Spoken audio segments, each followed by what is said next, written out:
All right, good morning. My name is Dele Ayimibo from 3 Team Pest Trade Academy.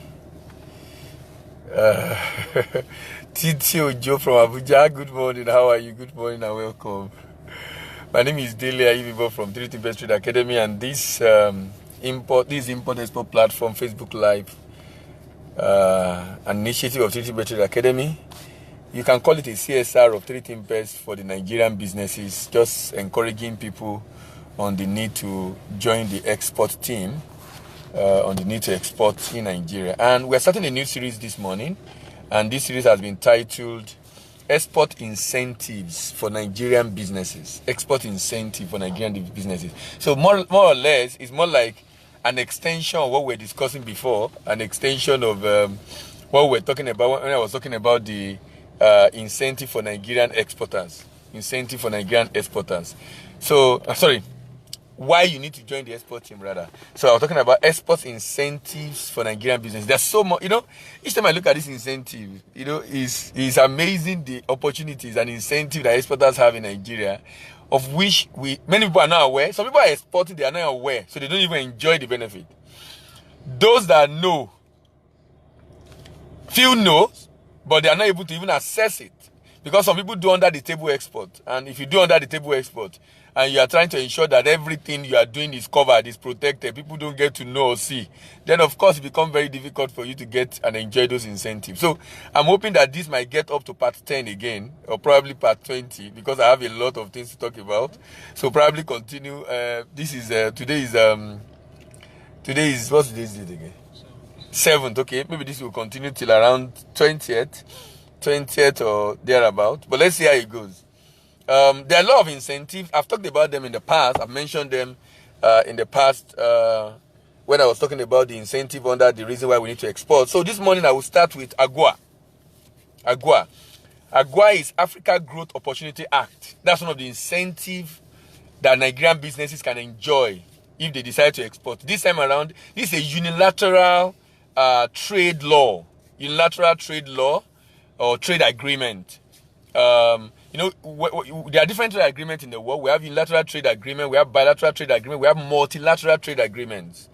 Now, for this one, this is a unilateral trade agreement because it's a law of a country towards a group of countries. And EU have a lot of this also. EU does a lot of this. And America also do a lot of this. I think China also have something like that.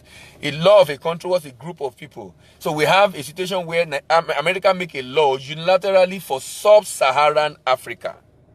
For sub-Saharan Africa. So all the GCC countries, that's the Gulf cooperating countries in the northern part of Africa, Libya, Egypt, Tunisia and the like, are not part of this. They are not enjoying this. The people enjoying this are the people in the sub-Saharan Africa, from Mauritania, Mali, Niger, Chad, Sudan, down to West Africa, Central Africa, and Southern Africa. Those are the people that can enjoy this benefit. That's talking about the incentives, the export incentive for Nigerian businesses. Export incentive for Nigerian businesses. So we're talking about the AGOA, Africa Growth Opportunity Act. Africa Growth Opportunity Act is a law of the United States. It was enacted 18th of May 2000 by the Congress in the United States. AGOA has been reviewed, I think 2 or 3 times now. The next expiry of the AGOA will be 2025. That was done by Obama before he left. 2025. The legislation significantly enhances market access to the U.S. for qualifying sub-Saharan countries. It enhances market access to the U.S. for qualifying sub-Saharan countries. Qualification for AGOA preferences is based on the set of conditions contained in the AGOA legislation. So AGOA is a legislation of the U.S. to encourage Africa. But I said it in the last series that when the West give you this kind of incentive, be rest assured they also have their own reasons. They are not doing it for fun. They are not doing it because they love you. They are doing it because they love themselves. They are doing it because they love themselves. They are doing it for themselves. They are doing it because of the benefit they will get, not for you. You will get benefit ultimately as Africans, but be rest assured, it's protecting them. And I will explain later on. It's protecting them. In order to qualify and remain eligible for AGOA, each country must be working to improve the rule of law. must be working to improve the rule of law. Each country must respect human rights. Each country must respect human rights. Country also must respect labor standard, called labor standard. Now, some of these basis for giving you this opportunity as African, they don't uphold this so seriously because they understand our inadequacies, but they are keen on rule of law, they are keen on human rights. Labor standard, I'm not sure if that is really taken care of, if that's really a major thing they're fighting, because I mean, for labor standard, I know a lot of African countries probably have issue around that. Now, the eligible requirements are set out in section 104 of the AGUA legislation. However, it is United States which determine annually which country have met the published eligibility requirement. So every year, the United States published countries that are eligible. Those that they have issue with, they also say it. Beneficiary status may therefore be granted or withdrawn at the discretion of the U.S. President. If they deem you as not being eligible, they will withdraw you from it. And they've not really withdrawn so many people, but recently Rwanda have a problem. And the problem of Rwanda, I will explain it very soon. The purpose of AGOA include promotion of increased trade and investment between U.S. and sub-Saharan Africa. Indeed, U.S. want to trade with Africa, and I respect that. I respect that. It's a good one, even though they also have the reason why they want to do that. They will enjoy from it, but that's okay. I mean, Trump will always say America first, but I respect that because they understand the fact that if Africa is going to come out of poverty, if we are going to come out of poverty, then we must trade. I didn't know. Nchedu, thank you very much for joining. Good morning. We must trade if we are going to come out of poverty. In fact, I was reading a report this week, I think it was on Monday, and I was seeing the report that shows that in the last 7 years, between 2010 and 2017, China lifted about over 200 million people out of poverty. So in China now, less than 50 million people are below the poverty line. As of 2010, China have slightly over 250 million, according to Bloomberg. Over 250 million above poverty line. But as at 2017, they have lifted over 200 million out of poverty. Basically because of the drive for trade. China understood the fact that as long as I can sell, not to my people only, because there's a limit to what you can consume locally. There's always a limit to what you can consume locally. So you cannot depend on local market. And China understood that long ago. So they ensure they sell. And they do everything to support and assist and help their nations to sell, their country to sell. So they support the manufacturers with loans. They support the manufacturer with grant. They support the manufacturer with credit. They support the manufacturer by creating market and sometimes going ahead as building infrastructure in that market. Infrastructure in that market. Like they've done building rail across 7 countries to Europe. Like they've done building the Silk Road in the Asia. Like they've done building bridges on ocean to be able to sell. To make it easier for the product to get to the market on time. Blessing Achadu. Thank you very much for joining. Good morning and welcome. So, US also is doing the same thing. They need to ensure that they are able to trade. They understand. And you know what? China is the top exporter in the world. US is the second largest exporter in the world, following after China. US now, which the reason why I respect one of these reasons, the first purpose of US for to increase trade and investment with Sub-Saharan Africa, because US control 1/3 of the purchasing power of the world, and US is largest economy in the world, largest importer in the world, because they control 1/3 of the purchasing power of the world. US is holding 1/4 of the world economy. 1/4 of the world GDP is in the hand of the US. 1/4 of the world GDP is in the hand of the US. US have just a little over 300 million people.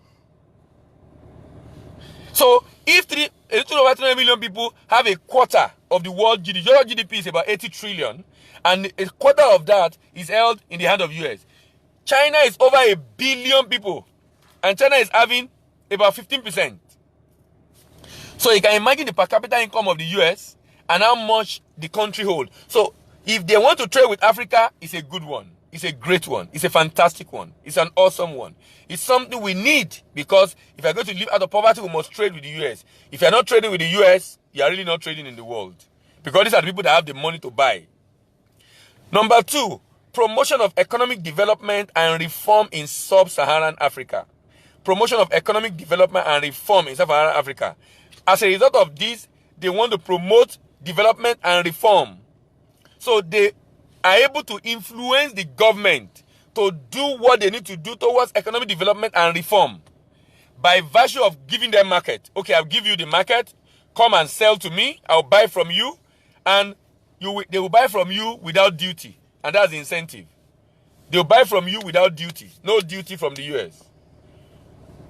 No duty. To be able to ensure they create that market for us in Africa. But they want to use it also to be able to influence the government in Africa. Number 1, to help the government to do what is right. Number 2, to help themselves. Johnny Ogo, thank you very much for joining. Good morning and welcome. Promotion of increased sales and opportunities for the US investors and businesses. For those just joining us for the first time, you are on to Import-Export platform, Facebook Live from 3 Trade Academy. And this morning we are discussing export incentive for Nigerian businesses. Export incentives for Nigerian businesses. So promotion of increased access and opportunity for US investors and businesses in the sub-Saharan Africa. Promotion of increased access and opportunities for US investors and businesses in the sub-Saharan Africa. Promotion of increased access and opportunity for US investors and businesses in the sub-Saharan Africa. So basically to collaborate. Because in collaborating, US will enjoy something. They will enjoy the market in Africa. Over 1 billion people. So enjoys the market in Africa.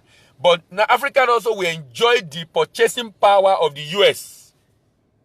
Africa will enjoy the purchasing power of the US. The readiness for them to buy.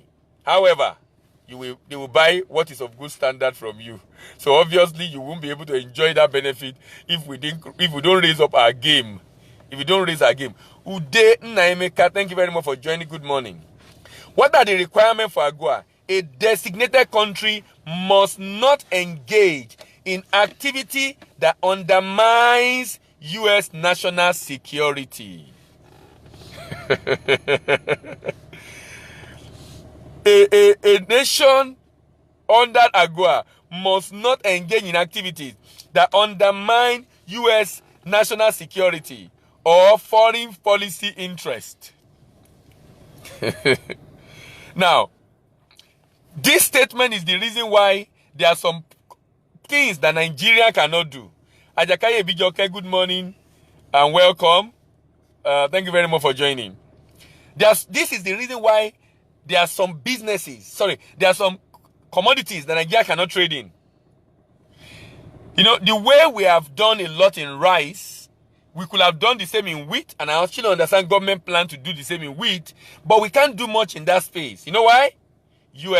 Wheat is one of the top imported items into Nigeria, and US is leading the way in that. And that will undermine US national security. That will undermine US national security because it will affect the businesses. Now, why am I saying that? That we've seen that done. We've seen a country go against that in the sub-Saharan Africa, and that is the country called Rwanda.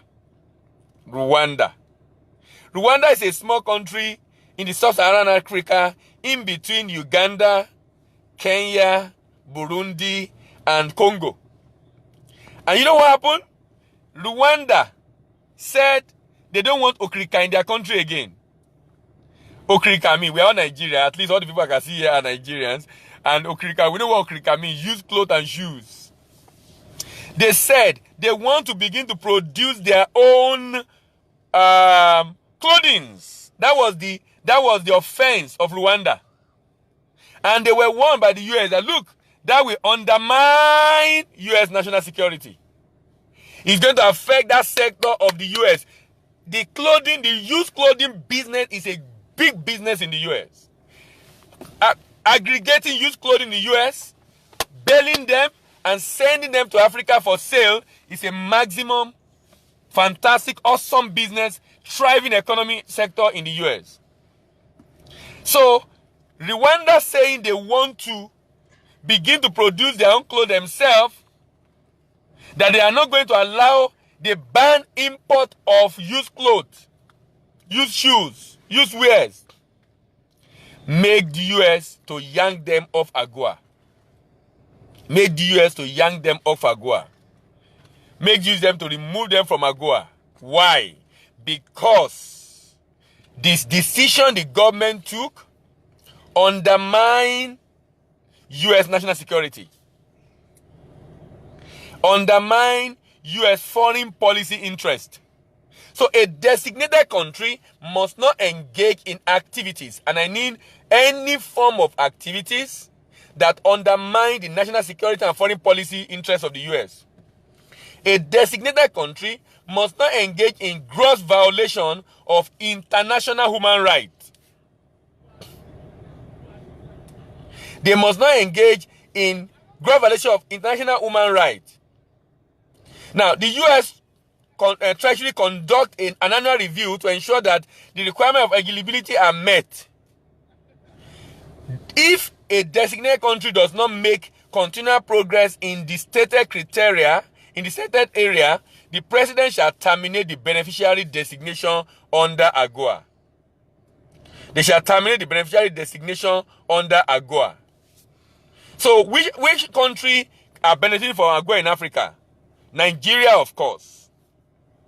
Then we have Mauritania, Mali, Cape Verde, Senegal, Guinea-Bissau, Guinea, Sierra Leone, Liberia, Cote d'Ivoire, Ghana, Togo, Equatorial Guinea, Sao Tome and Principe, Niger, Chad, Cameroon, Gabon, Congo, Central African Republic, Sudan, Eritrea, Ethiopia, Uganda, Kenya, Somalia, Rwanda, Burundi, Tanzania, Angola, Zambia, Malawi, Madagascar, Mozambique, Namibia, Botswana, Zimbabwe, South Africa, Swaziland, and of course, Lesotho.